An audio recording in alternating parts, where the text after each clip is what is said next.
Mornings, I'm Gail King. Coming up in this hour, what do you think it's like to be a girl in Afghanistan after the Taliban takeover? We'll talk to children about the new rules. I'm Tony Nicopol. Fossils hidden for millions of years, uncovered by a couple who dig up things for fun. But the site's location is a secret. We'll tell you why. I'm Nate Burleson. Matzo balls and miso. We'll take you to a Brooklyn restaurant that combines Jewish and Japanese cuisine. If you're not hungry now, you will be after this. I like the combination, but first, here's today's eye-opener at 8.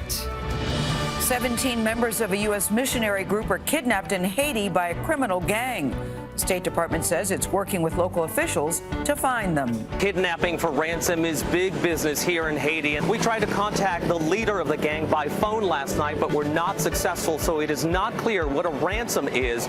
A showdown is brewing in Chicago over a requirement for police to report their vaccination status. The head of the local police union says members should not comply.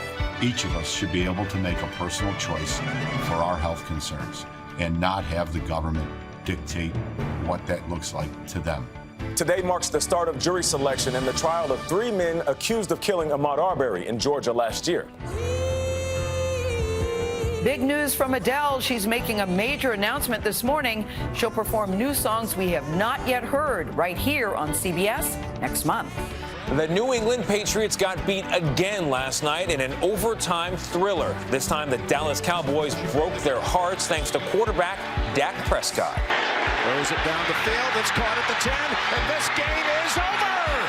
The Cowboys win it. 35 yards to win it, 35-29. The Cowboys have won their 5th in a row. Oh, man. Doesn't that hurt when they do that? Oh, yeah, it's like bye-bye. Yes. You know what I love about living in the New York, New Jersey area? What? Is the complete disdain that football fans have for the Patriots and the Cowboys in this area, particularly in this area. So I just love talking football when those teams play. Yeah. Particularly when they lose. Especially when Disdain they what lose. some people have. Yeah. I like Bob. You're Kraft. officially And neutral Tom on this? Brady. Well, I like Tom. Okay. Tom Brady. Yeah, we all love Kraft. Tom Brady. Yeah, we do. We're going to begin this hour with the women in Afghanistan because many of them are living in fear after the Taliban's return to power. They remember how the regime's strict religious laws prevented women from going out alone and kept women and girls out of school. Now, the Taliban says they've changed, but the new government has decreed that girls should not go to school when they reach the age of 12. So imagine if you're 11. Imtiaz Tayeb is in Afghanistan's capital, where he talked to girls and their families who are very determined to resist the Taliban restrictions. It's time for school at the Al Fatah Academy, where both boys and girls study. But over the past month, only girls 11 and under have been allowed to attend classes, while girls over the age of 12, millions of them across Afghanistan, have been forbidden from getting an education. We popped into this 6th grade classroom, which now has the oldest girls here. Can you ask your class if they all want to go back to school next year? All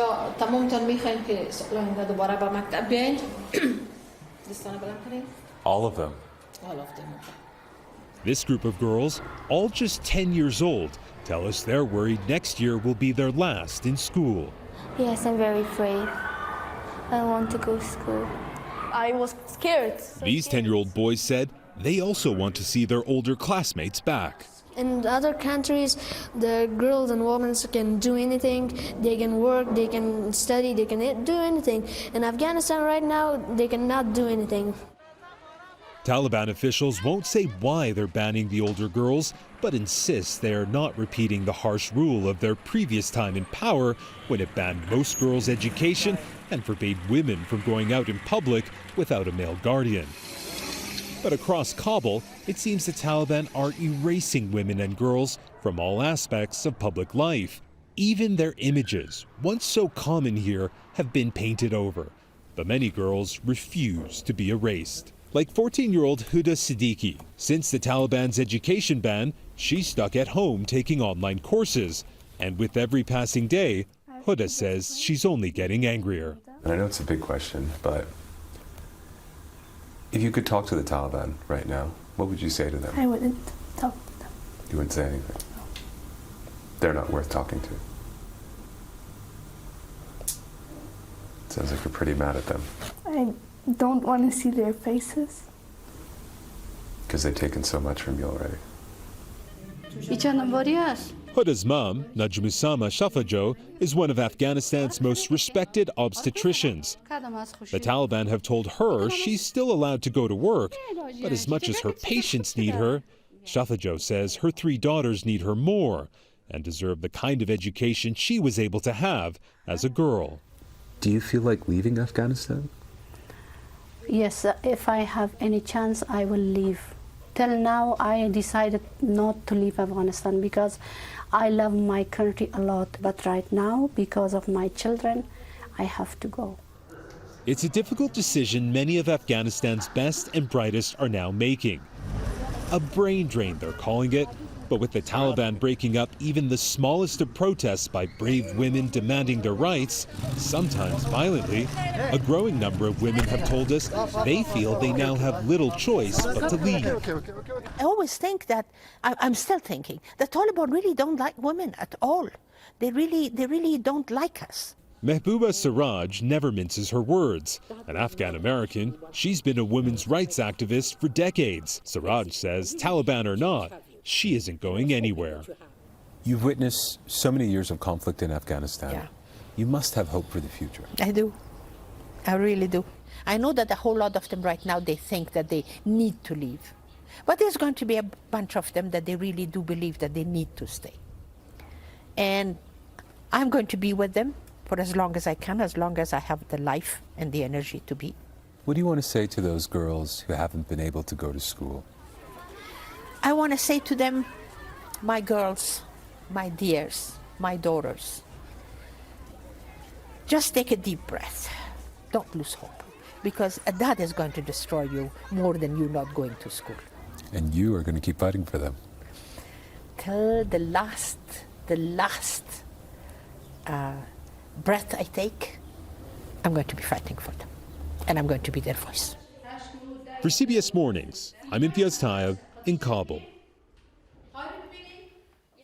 Well, it would seem they need to take a lot of deep breaths. You know, you'd like to think that the Taliban is changing, but it does seem hard when you think that girls can't go over the age of 12, and to see them spray painting the pictures of women, just eliminating them. Absolutely. I mean, you're not changing that much if that's the rule, right? I mean, that seems like the bad old days. Just being afforded an education should So be something we all have. Exactly right, Nate. I so admired the strength of the women and the young girls that are saying, nope, we are not losing hope. It's very important. Tomorrow on CBS Mornings, First Lady Jill Biden, she's going to talk about the National Teacher of the Year, who's being honored at the White House a little bit later today. But first, it is 8:08. Time to check your local weather. Hi there, South Florida. It's going to be a nice day to head outside. If you have the time, do it. Enjoy this nice breeze out of the northeast and lower humidity. Temperatures are going to warm up to 83 degrees by noontime, and then the mid-80s for a high. Now, for the Keys, you still have a chance for a few showers as that cold front still sags over you, and then drier conditions for the Keys Tuesday. The rest of South Florida, we're staying dry today, breezy with passing showers returning on Wednesday. We've got some breaking news for you, and I'm very sorry to tell you that we've just learned that retired General Colin Powell has died of COVID-19 complications.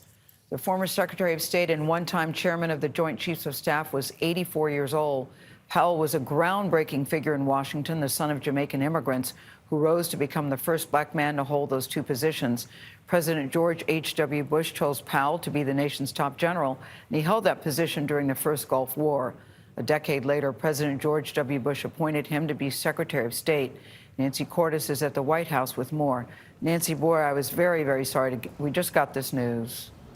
And Gail, it really is a blow and will be here in Washington, very keenly felt. Here is a man who was so highly respected by both sides and really strove to have an independent voice here in Washington, well respected around the country. In a statement from his family this morning, we are learning that he passed away this morning due to complications from COVID-19. They say he was fully vaccinated.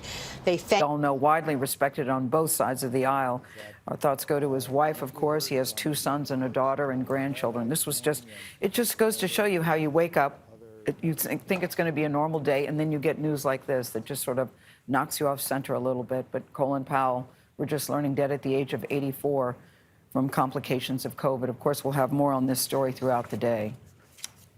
Yeah, it's been an incredible life, and he called his memoir My American Journey, and it certainly has been that. I mean, going all the way back to Vietnam, he had a Bronze Star there, a Purple Heart for his work there, deployed to Korea.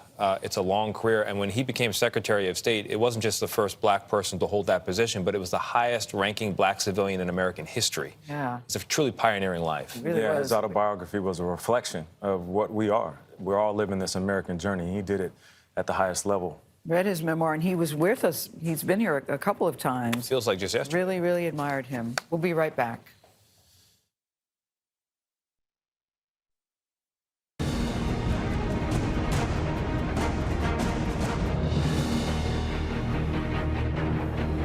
This is a CBS News special report. I'm Gail King with Tony DeCopel and Nate Burleson here in New York. We have just learned that retired General Colin Powell, Secretary of State and once chairman of the Joint Chiefs of Staff, has died at the age of 84.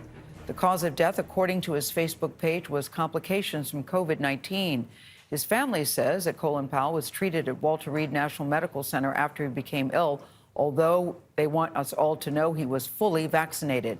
Nancy Cordes is following this story from the White House. Nancy, good morning to you. I realize this story is just breaking, but have you heard anything about how long he had been in the hospital?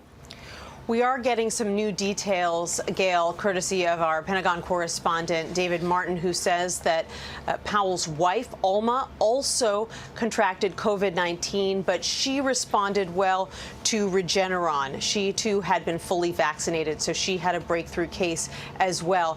David also tells us that Colin Powell, who, as you mentioned, was 84 years old, had battled various other ailments, including Parkinson's disease, so that may have made him more vulnerable when he got this breakthrough case of COVID.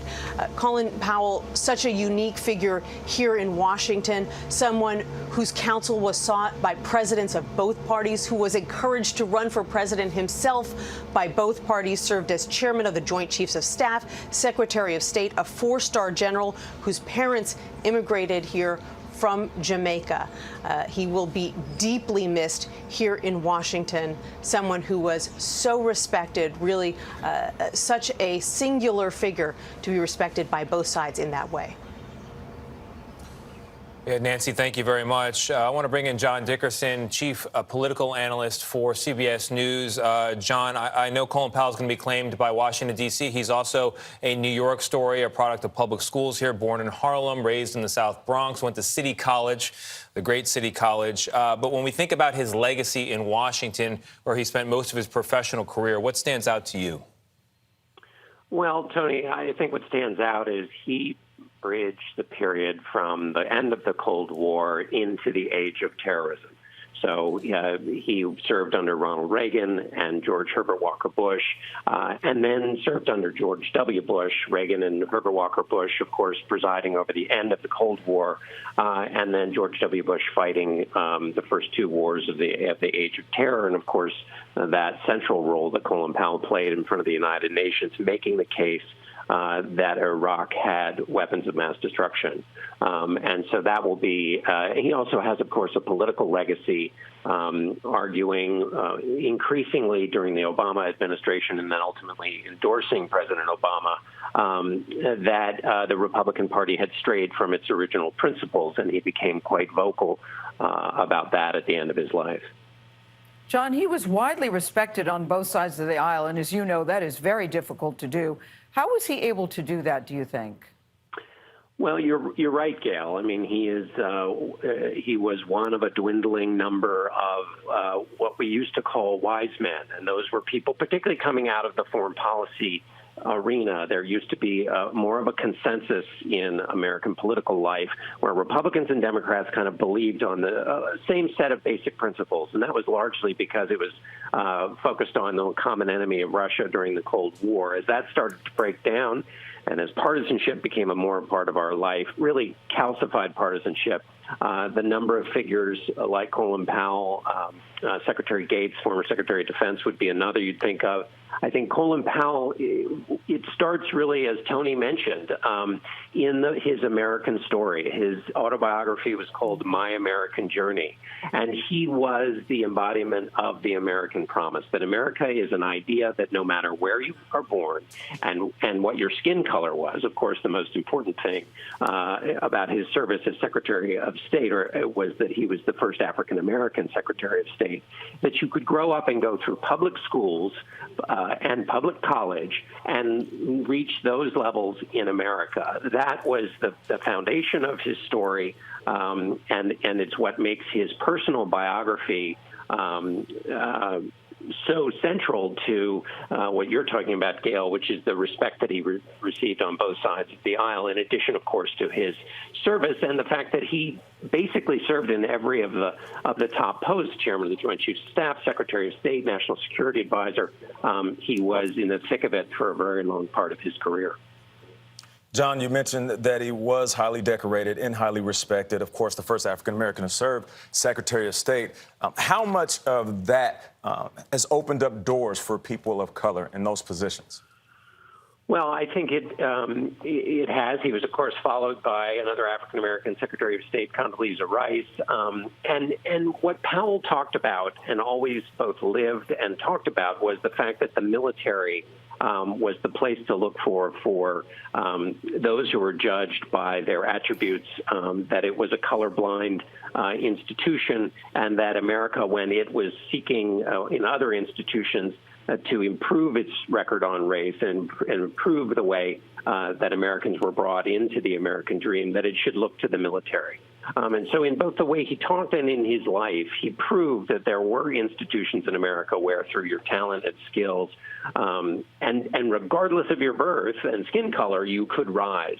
And so he was both an advocate in his positions, but also in the way he lived his life and in the way he talked about what was possible in America for those who were for Black Americans or any Americans of color. I have to say, John, when I got the news, this one really hurts. It just seemed to come out of the blue. I know he was 84, but I think many people didn't even know that he was sick or certainly in the hospital. You interviewed him many times. I can say I got to know him a little bit. He had a great sense of humor. That's what I'll remember about him. You've interviewed him many times.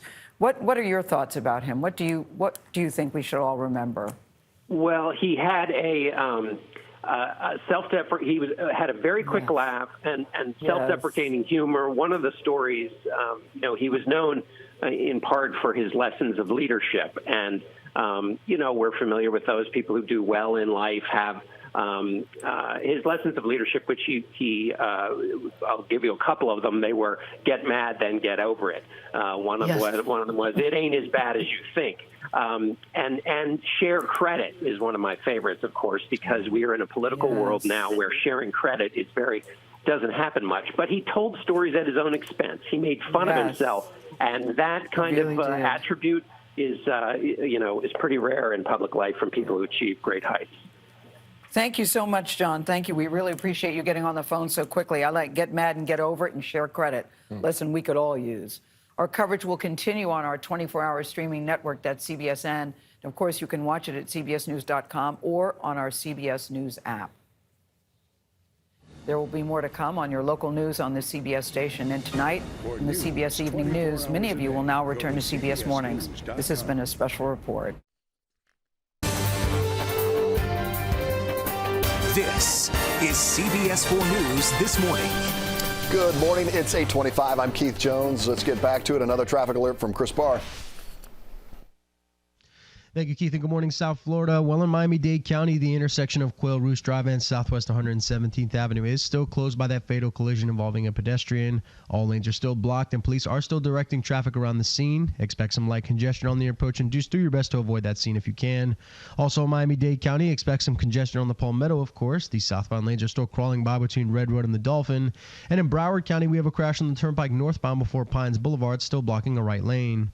That's a look at traffic. Now let's check on the weather with Jennifer Correa. All right, thank you, Chris. Just tracking a few showers that are barely edging the middle and lower Keys. So they're actually managing to stay offshore, just a few miles offshore as they track towards the south and west. And right there where you see the showers developing, that's where the leading edge of the front is. And so behind the front to the north of that, look at this. Nice and sunny skies with a few clouds. It's becoming breezy out there. Winds out of the northeast this afternoon. Temperatures are reaching 84 degrees around 2 o'clock. Then we'll top a high of 85 degrees. Small craft advisories in effect for boaters today. Those bays becoming choppy. We do expect the dry air mass to stay with us through tomorrow, and then as we head into Wednesday, showers return as moisture returns into the forecast. Keith? Okay, Jennifer, thank you. That's going to do it for now. We'll see you again in 30 minutes. Have a great Monday morning.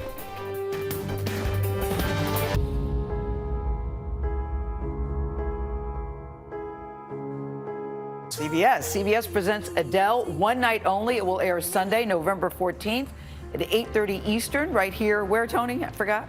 CBS. Yes. Adele is set to perform some of her new songs that we haven't even heard yet. Think about that. She'll also sit down with Oprah in an exclusive interview, and I've heard from very reliable sources that interview between Adele and Oprah is going to. But I'm very excited about it, and so is she. And so is she. Very cool. Can't wait. Adele and Oprah together, I think that's Oprah, magic. CBS. Yeah. Winning combination. That's a combo. Yeah, That's win, a win, combo. win. All right, my talk Time now of the for table. Talk of the Table. Your first, Tony? Very good. Okay. My talk of the table is, well, people should remember back in April, May, vaccine rates started to get a little sluggish, and states spent like $89 million. Did not work at all. No discernible uptick in people getting shots because of the lotteries. Oh, man. Isn't that interesting? So it seems like we were talking about Kyrie Irving, right? He's potentially walking away from $187 million because he doesn't want to get a shot.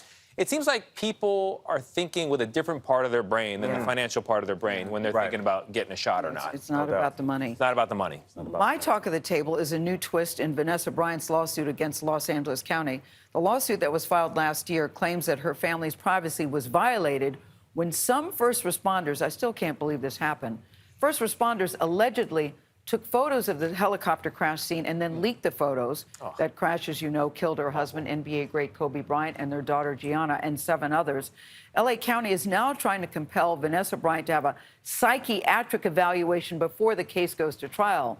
Now, her legal team criticized the motion, saying it certainly does not take an involuntary 8-hour psychiatric exam for a jury to assess the nature and extent of the emotional distress caused by the defendant's misconduct. A judge is scheduled to rule on the county's motion on November 5th. This is one of those stories, guys, when I heard it, I thought I must have read it wrong. Yeah. One of their arguments is that the photos weren't leaked publicly, so how can anyone of the Bryant family say that it caused distress? Just knowing that they were out there, I think, is very distressful and disrespectful.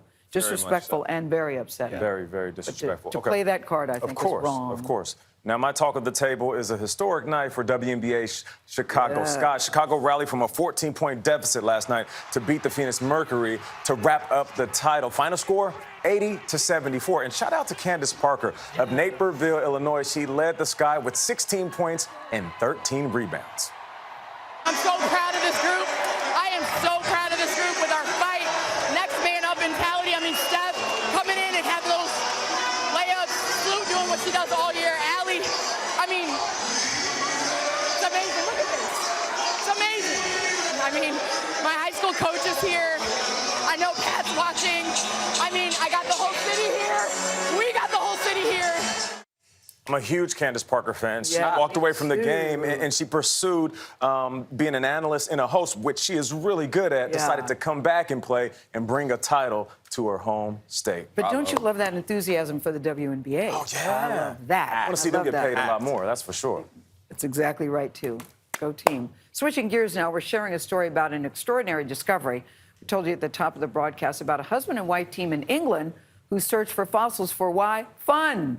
Scientists say that they dug up an unprecedented collection of tiny fossils from the time when dinosaurs roamed the Earth. They say the ancient skeleton can teach us about our planet's past and even the future. Roxana Sabiri has the story. Deep in the English countryside, or more precisely, under it, scientists are digging for treasure at a site that's for now a secret. It's possible that people could trespass on this land, and poach away this material. Either an asteroid or an... Jeff Thompson, an American researcher at London's Natural History Museum, is helping to unearth this material, around 167 million years old. Several thousand ancestors of today's starfish, feather stars, sea cucumbers, and sea lilies, many with their fragile skeletons still intact. And what we've got here are some really spectacularly preserved fossil sea urchins. In fact, I can say these are some of the best I've ever seen in the field in my life. How rare is it to find fossils that are this well preserved? Pretty rare, very rare. Their final moments captured in what may have been a mudslide, back when the site was covered by a shallow sea. They were probably buried with sediment while they were alive. That results in the best preservation. But these paleontologists wouldn't have known where to look if it weren't for two amateur sleuths. There's a sea urchin. Neville Hollingworth and his wife, Sally. For them, fossil hunting has been a long-time hobby. How did you guys find this place? Well, it all started during the lockdown. Using satellite images like these from Google Earth, they pinpointed this limestone quarry. Where did you start? Yeah, roughly just about here. Yes. They took a slab home and carefully cleaned it, revealing a smorgasbord of history. This is a Jurassic buffet, really. You've got everything here that was living on the seabed at the time. They really sort of struck gold. What kind of gold? Well, fossil gold. Yeah, not actual gold, but it's probably something better in my opinion. It's absolutely fantastic. In fact, says museum curator Tim Ewan, this could be one of the world's biggest discoveries of fossils like these from the Jurassic era. What is the significance globally? It's really to understand how those animals came to be.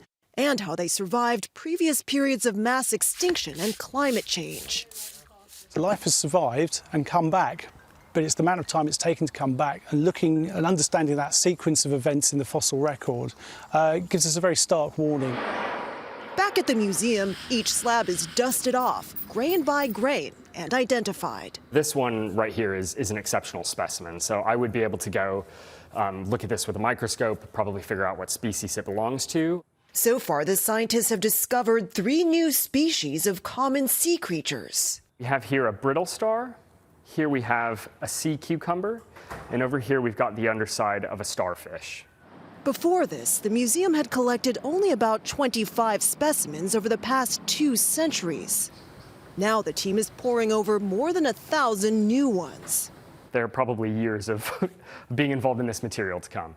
We're all fossil detectives here, and we're actually piecing together the little bits of a jigsaw. It's bright pink. Oh my goodness. A jigsaw that could give us a glimpse of our future. For CBS Mornings, Roxana Saberi from somewhere in the English countryside. All right, Roxana, thank you. The enthusiasm. Yeah, you can see. They're a sweet couple. I can imagine, it would be thrilling to hold something in your hand that is 2 million years old or whatever the number is. Jurassic buffet. I was going to, Nate, I wrote that down too, because 2 words I never thought I'd see together in the same sentence. Yeah. Very strong T-shirt game in that package as well. That's a fact. Like a cake on that one shirt? I'm not sure. Coming up, meet 2 writers who are using their popularity on social media to spread messages of hope, self-discovery, and self-love. But first, time for a check of your local. Hi, South Florida. Happy Monday. It feels much nicer out there. I know. It's not that cold, and that's not what we were expecting with this cold front, but it is much drier. So lower humidities today is going to make it feel nice, especially with that northeast breeze by noontime, hitting a temperature of 83 degrees. The front is still moving over parts of the Keys today, so a few showers can't be ruled out in the middle and lower Keys. Dry air, though, will stay with us for Tuesday, and then as we head into Wednesday with the return of showers. You're watching CBS Mornings on CBS. We recently told you about research showing Instagram can have a negative impact on mental health and body image, especially for teen girls. Now, a growing community of writers and poets are trying to turn the platform into a force for positive change. Jamie Yukas introduces us to 2 authors who are helping their millions of followers see light during dark times. Diamonds form under pressure. We normally come together with many unresolved issues because healing simply takes time. Whenever you feel crushed, under pressure, or in darkness, You're in a powerful place of transformation and transmutation. Diego Perez, who uses the pen name Young Pueblo, and Leila Delia live on opposite coasts, but are connected through a community of authors turning the page on what it means to be a writer. We must continually outgrow who we have been in order to continually develop into who we were created to become. They both use social media to spread positive messages of hope and self-discovery, gaining power through pain, and musings of what it means to love yourself. The way I write is from the heart and from the soul, and so the fact that people are gravitating to that message, that inner calling, a lot of people are looking for another way of being in the world. Misery is going out of style. People are tired of being miserable. You know, you can have money, you can have beautiful things in your life, but if your mind is constantly reacting, it's very easy for you to ruin things for yourself. Young Pueblo's posts are simple. Next time you feel agitated because you're falling back into past patterns, his words powerful and insightful. Remember that simply being aware that you are repeating the past is a sign of progress. And are resonating with the millions of people following him on social media. So we're in Prospect Park, which is where you started writing. I would spend so many precious quiet moments here just trying to, one, figure out my life and just figure out what I was actually understanding about myself. He likes to call himself an explorer, not a teacher. His latest New York Times best-selling book lays out how to find clarity and connection, something he struggled with for much of his life. I never wanted to admit to myself that I actually felt pretty sad and depressed inside. What was the rock bottom moment for you? Just partying way too much, doing too many different drugs, and just pushing myself way too far. I felt like my life was slipping from reality. So I took the drugs, I flushed them down the toilet, and from that day forward, that's when all of the honesty started. He says Vipassana meditation, which means to see things as they really are, changed his life. It's now the biggest part of his identity and backbone of his work. Meditation made me realize that I don't need to cause myself this extra mental pain. The moment you allow what happened to strengthen you, you win.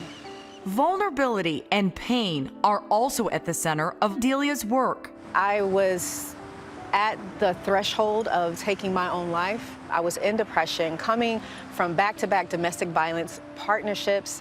It was a lot, and I didn't know how to express that pain, and I didn't know how to stop down spiraling. And so breaking that cycle for me was the turning point. So many of us come to our higher selves through pain, through that portal. Delia has amassed more than 500,000 followers, doing what she loves as a spiritual writer. What's it like for you to be back at the beach, a place you like to write? Feels like home. She encourages people to vibrate higher daily, aptly the title of her new book. Yeah, it just means that day after day that you have this commitment and your actions are an affirmation. They're a meditation. They're offerings to this commitment to live at a higher level. Just remember who you are and remember your practice. It seems like for a lot of people, part of the practice now is going to Instagram, to writers' spaces like yours, and looking at it and feeling inspired for the day. Absolutely. Like getting messages from people saying that I was going to give up. You know, your words help me. This right here, it lets me know that I'm doing my part to help the world vibrate higher in some way. There are now hundreds, if not thousands, of accounts on Instagram that boast positive messages. And while many of these writers have secured book deals through their success, the underlying goal and hope is simply to help other people find their happiness from within. You talk a lot about happiness doesn't come from a relationship, a job, your family. It comes from yourself. Yeah. Can you help people understand that idea? A lot of happiness, it has to be cultivated from within. You loving yourself, you being aligned with your values, and you also having a deep appreciation of impermanence. I think a lot of the times the mental struggles that we have are because we just reject the fact that things are constantly changing. Life is this constant movement of change that we don't really have control over. Do you think that's why your writings are speaking to so many people right now? Absolutely. I mean, the world is in massive transition. Everything's changing. There have always been problems historically that people had to deal with, but now we have a greater amount of accessibility in regards to accessing tools that can deeply heal ourselves. And that's what's always been missing. For CBS Mornings, Jamie Yukas in Los Angeles. Didn't you guys like the line, misery is going out of style? Yeah. I like that a lot. And Delia, vibrate higher daily. Just watching Delia and Jamie on the beach together like that was pretty calming. Yeah. And they're right. Change is happening so quickly. I think that's why people are flocking to those messages of support. Yeah, and vibrating higher. Be around people that give you the great vibrations. Exactly, Nate. People that don't, get rid of them. Yes. Yeah. All toxicity out. I so agree with that. All right. Good vibrations. Beach Boy song. Hey, that could be a song. And you can hear more of Jamie's conversation with Diego and Layla on the CBS Mornings podcast. For now, we'll be right back. You don't believe me, but it's true. You're watching CBS Mornings on CBS. That'll do it for us for CBS Mornings on this Monday. This is what I like about the news and don't like, how stuff changes right in the middle. I'm still thinking about, of course, the death of Colin Powell, who I so admired so very much. And, you know, for most people, we didn't know he was sick. That's why it's come as such a shock to so many people. We didn't know he was in the hospital. Certainly didn't know that he was dealing with COVID. No, we'll all be reflecting on his loss today. And thoughts with his family. Yeah. Exactly right, Nate. We will see you tomorrow on CBS Mornings. Take it easy.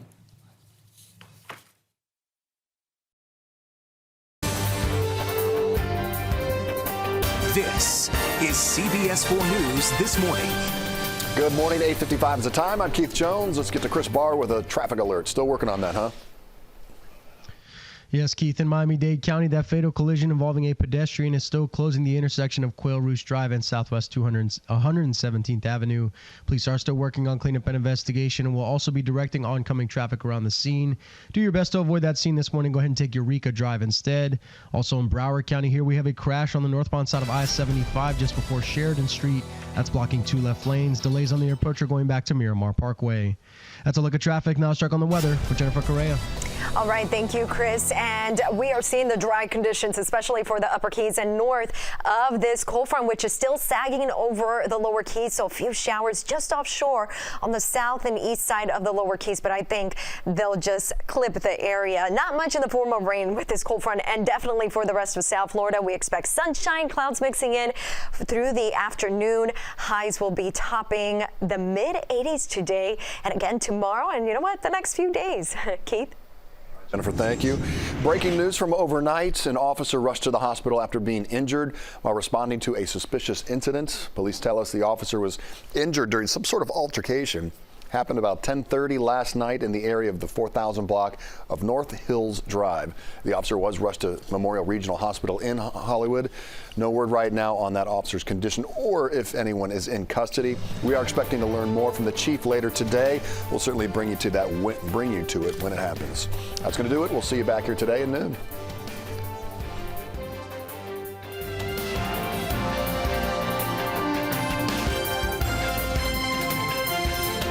CBS 4 News at 5, 6, 7, and 11. Stories that connect us all.